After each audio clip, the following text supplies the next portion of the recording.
ponto que eu queria compartilhar com vocês, logo de início, eu não vou gastar muito tempo.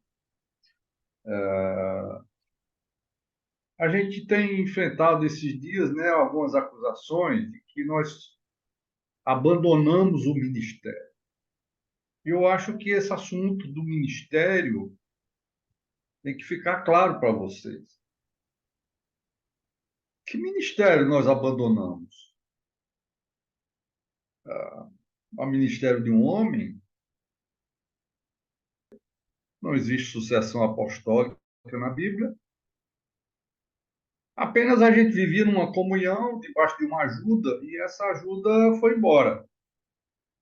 Já partiu para o Senhor. Agora, o que devemos fazer? Como igrejas que foram edificadas, nós precisamos seguir juntos. Seguir juntos, na verdade, no mesmo ministério, que é o ministério da edificação do corpo de Cristo. Amém? Então, nós não deixamos ministério nenhum. Apenas tínhamos um irmão que estava contribuindo dentro do ministério da edificação do corpo de Cristo, e esse irmão partiu. E outros que ficaram cooperadores dele, na verdade, têm se desviado desse ministério do Novo Testamento. Não é o ministério do irmão que partiu, é o ministério do Novo Testamento. Eu creio, irmãos, que isso é um assunto que tem que ficar bem claro para nós, bem claro mesmo, tá? E esses dias eu estava ruminando um pouco, 2 Coríntios 4, de 1 a 7, eu vou ler para vocês. Se vocês quiserem acompanhar, eu vou ler na King James atualizada. Paulo fala o seguinte: por isso, tendo este ministério, segundo a misericórdia que nos foi feita, não desfalecemos. Que ministério é esse? Tendo este ministério. Então você tem que entender o que está no capítulo 3, 2 Coríntios. Ele está falando ali do ministério do Espírito, do ministério da justiça, né? O ministério que é da vida. Então, esse é o ministério. Na verdade, esse é o ensinamento dos apóstolos, é o ministério do Novo Testamento. Então, Paulo diz que nós temos esse ministério. Ele tinha esse ministério, essa experiência de Paulo, e todos nós podemos ter esse ministério. E por causa disso, a gente não desfalece. Se a gente tem esse ministério que ministra vida, que ministra espírito, que ministra Cristo para dentro dos irmãos, esse é o ministério. Esse é o ministério que nós devemos seguir. Por isso, não devemos desfalecer. Amém, meus irmãos? Se alguém aqui ainda está desencorajado, nessa noite eu queria deixar você encorajado. Nós não somos órfãos de nenhum ministério. Nós não nos desviamos de nenhum ministério. Nós seguimos no único ministério. Este ministério que Paulo fala, que é do Espírito, é o ministério da justiça, que está aqui no capítulo 3. Eu não tenho tempo de detalhar isso com vocês. O versículo 2 ele diz: antes rejeitamos as coisas que por vergonhosas se ocultam, não andando com astúcia, nem falsificando a palavra de Deus. E assim nos recomendamos a consciência de todo homem na presença de Deus, pela manifestação da verdade. Amém? Então, aqui, eu vou ler logo o texto para vocês e depois a gente comenta cada um. Mas se ainda o nosso evangelho está encoberto, para os que se perdem está encoberto, nos quais o Deus deste século secou o entendimento dos incrédulos, para que eles não resplandeça a luz do evangelho da glória de Cristo, que é a imagem de Deus. Porque não nos pregamos a nós mesmos. Esse ministério não era o ministério de Paulo. Ele não estava pregando a si mesmo, mas a Cristo Jesus, o Senhor, e nós mesmos somos vossos servos, por amor de Jesus. Porque Deus que disse, das trevas resplandece a luz, é quem resplandeceu em nossos corações para a iluminação do conhecimento da glória de Deus na face de Cristo. Temos, porém, este tesouro em vaso de barro, para que a excelência do poder seja de Deus e não de nós. Ó Senhor Jesus. Esse ministério, então, que é o ministério do Espírito, ele não é da letra. Paulo fala, a letra mata. mas o espírito da vida. Não é um conhecimento teórico. Esse ministério, meus amados irmãos, é isso que eu quero insistir, ele é forjado pelas experiências pessoais. Não basta a letra preta no papel branco. Não adianta você ter muito conhecimento da Bíblia, muito conhecimento da doutrina. Você precisa ter a experiência da prática da palavra. Então, isso tem a ver com os sofrimentos e a comunhão dos sofrimentos de Cristo que Paulo tinha a favor do seu corpo, que é a igreja, e assim por diante. Tá? Então, dessa maneira, a verdade ela torna-se de valor prático. Só assim a verdade tem praticidade. Quando essa verdade é trabalhada no homem. Se a verdade não for trabalhada na sua pessoa, no seu ego, por mais que você fale, por mais que você seja eloquente, por mais que você conheça a Bíblia, por mais que você pregue, nada vai acontecer. Esse ministério que Paulo tinha era tão real e tão cheio de verdade que os crentes coríntios eram até considerados cartas escritas por esse ministério. Então a pergunta é: os irmãos que você cuidam, eles são cartas suas? Ou seja, eles apresentam você, eles têm marcas do Cristo que você dispensou para eles. Então, esse é o ministério que conta. É um ministério formado pelo Espírito. Tá? Essa realidade da verdade, na verdade, é o próprio Cristo. Né? Eu liberei há poucos dias uma mensagem que falava que Cristo é tudo. Então, aplicando aqui de uma maneira mais prática, de acordo com as figuras do Velho Testamento, Cristo é o nosso altar, ou seja, é ali o lugar onde a gente se encontra com Deus, é ali onde a gente é oferecido a Deus em holocausto. Isso diz respeito à nossa consagração. Então, nós devemos estar no altar, nós devemos estar nesse Cristo que é o altar. Cristo é o nosso sacrifício para tratar com os nossos pecados. Essa é outra grande realidade. Cristo é o nosso sumo sacerdote, o único mediador entre nós e Deus. E ele também é um tabernáculo. Ele, por sua presença nos seus e com os seus, é a igreja. Amém?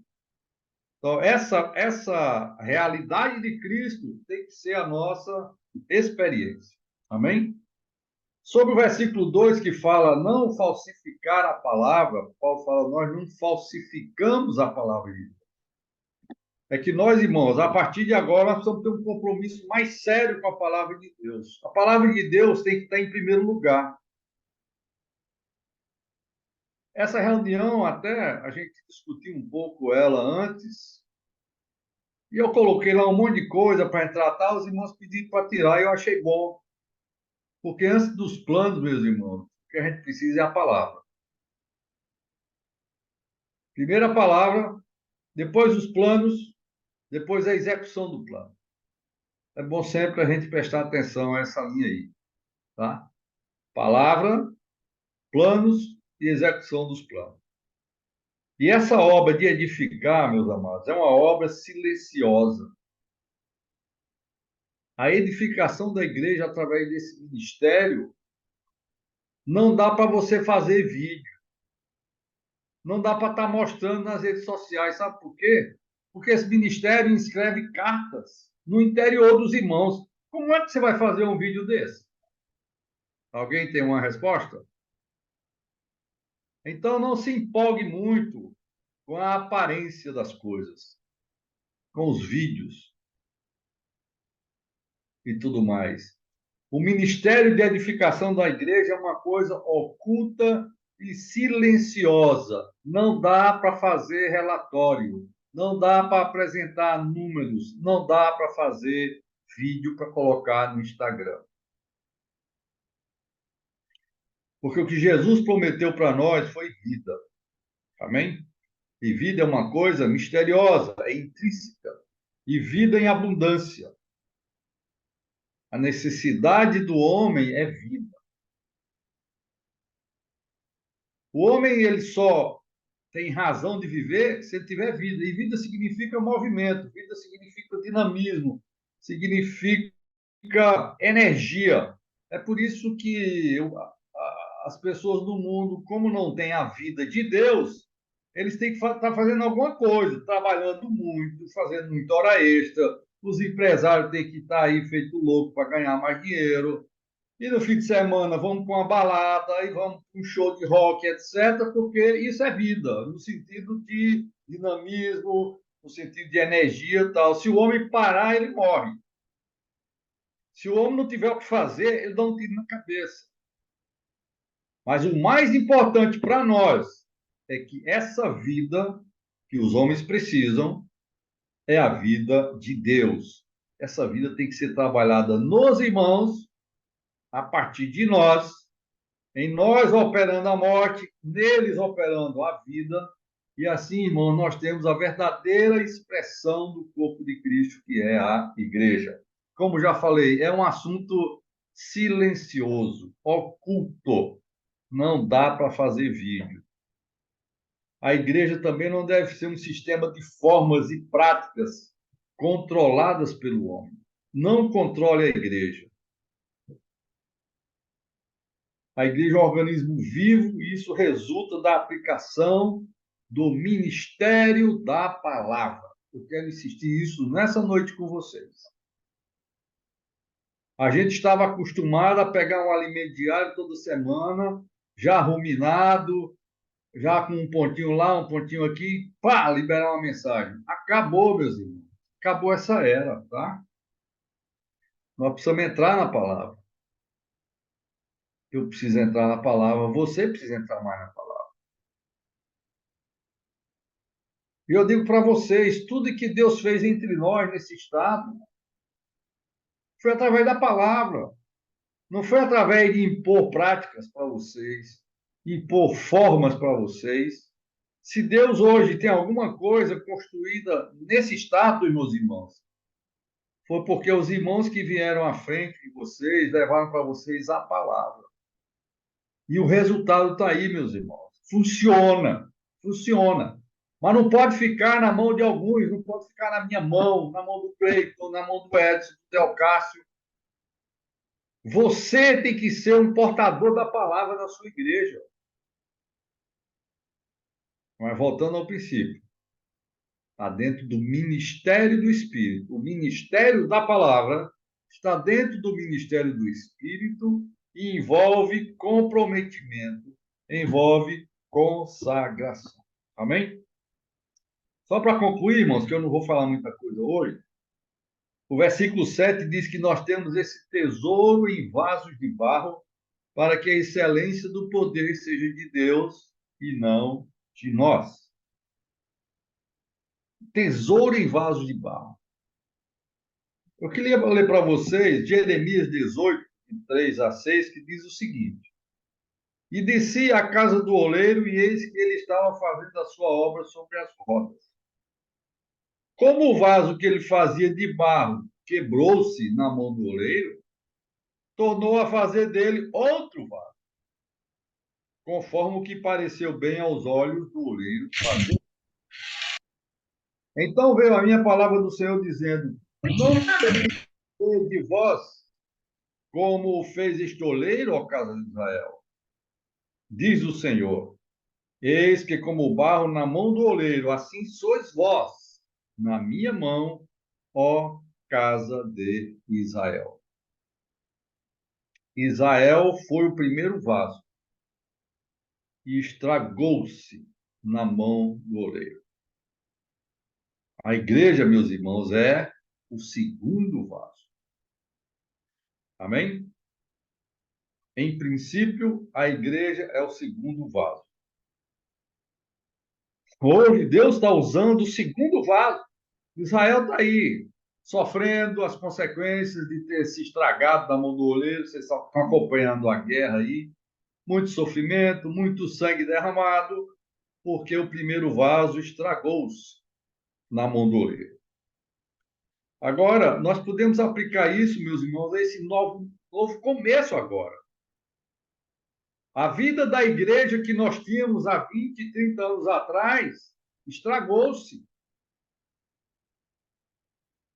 A vida da igreja que eu desfrutei há 40 anos atrás estragou-se. O vaso quebrou. Deus está nos dando uma nova oportunidade, irmão, de começar tudo de novo. Mas isso é na mão do oleiro. Amém? Você tem que deixar o barro ser umedecido pela água do Espírito. E esse barro flexível na mão do oleiro maravilhoso vai fazer de nós o segundo vaso para dar o testemunho do Senhor. Você topa isso, meu irmão? Amém? Por outro lado, não é uma alegria para nós? O primeiro vaso estragou, meus irmãos. Deus está nos dando agora uma segunda oportunidade de ser esse. A igreja, eu vou ler agora duas frases do irmão Austin Sparks. A igreja é convocada para ser uma força espiritual, não meramente um sistema religioso organizado. Outra frase do Sparks: a igreja na mente do Senhor é algo novo, que transcende os céus e suas energias e recursos espirituais são do Espírito Santo. Amém? Qual é o nosso recurso? Qual é a nossa energia? Espiritual, tudo vem do Espírito Santo. Por isso que esse ministério, meus irmãos, é chamado de Ministério do Espírito. Para concluir, que tesouro é esse que está no vaso de barro? O Espírito. Isso está no versículo anterior, a iluminação do conhecimento da glória de Deus. Esses dois versículos, na versão de Almeida, eles estão separados, mas eles não são duas coisas distintas. Se você voltar lá, e no original grego, não tem essa separação. Então, o Deus que das trevas resplandeceu a luz, ele mesmo resplandeceu em nosso coração para a iluminação, preste atenção, do conhecimento da glória de Deus na face de Cristo. Meus irmãos, Deus já abriu para nós esse novo e vivo caminho. Nós podemos agora entrar no Santo dos Santos e conhecer a glória de Deus na face de Cristo. Esse é o nosso tesouro. Amém? Louvado. Amém. Por isso, Paulo abandonou tudo por causa de Cristo.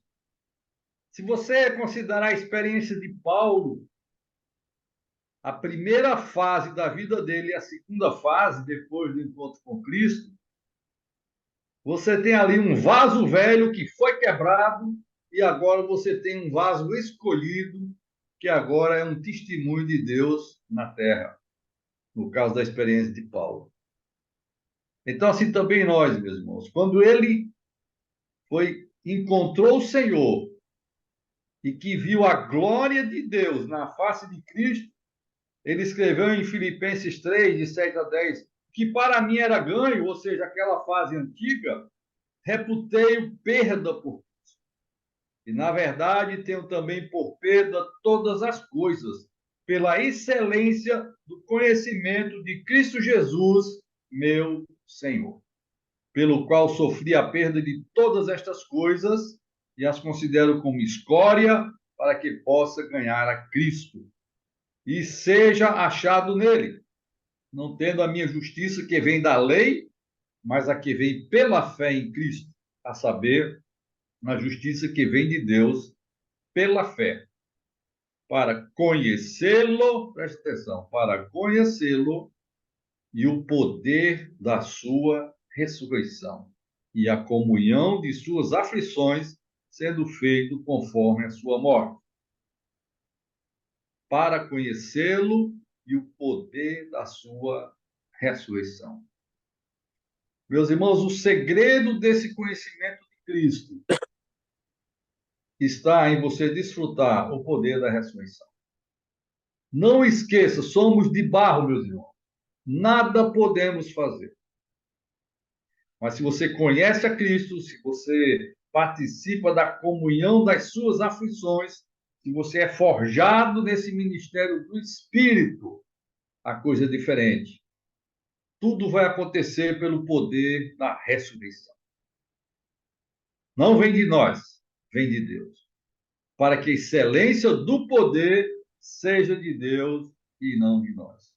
Paulo não servia por métodos humanos ou força natural. Ele sabia que era um vaso frágil de barro, mas considerou a sua força natural como perda e se apoiou na vida de ressurreição.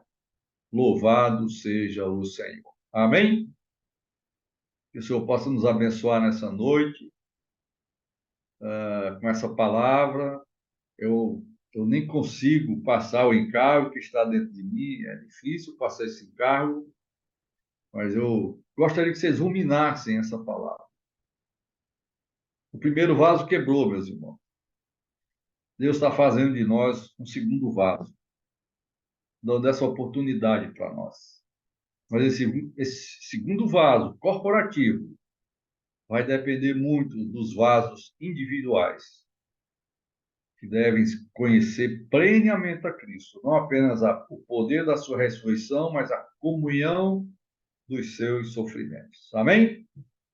Jesus é o Senhor, que Ele possa nos abençoar.